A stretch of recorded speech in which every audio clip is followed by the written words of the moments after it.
Hi everyone, Dr. Knackstedt here.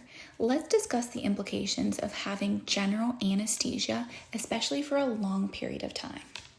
As a breast reconstructive surgeon, I offer surgery for pretty much all ages of life.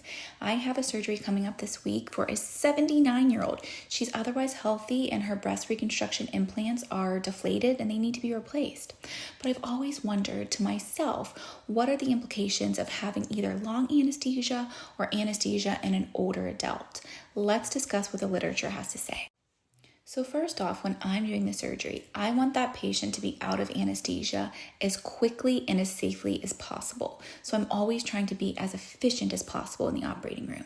And the reason for this is that studies suggest that the longer your anesthesia time is, the greater your risk for complications. And this has been shown time and time again in different surgical specialties. Now, the other consideration is how old you are. Does it seem to matter age, anesthesia, outcomes? And the literature suggests that it does. This study showed that for individuals 65% and older, if they had an episode of general anesthesia, their chances of having some type of delirium or cognitive malfunction in the postoperative period was extremely high, greater than 60%. Now, should that make you not have surgery? Not necessarily, but it's just something to keep in mind, both for yourself and for those who will be taking care of you after surgery, especially if you're not in the hospital.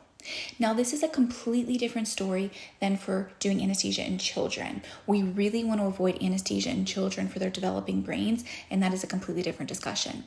But if you have surgery coming up, things to consider are: what is your age and how might that impact your overall recovery after general anesthesia?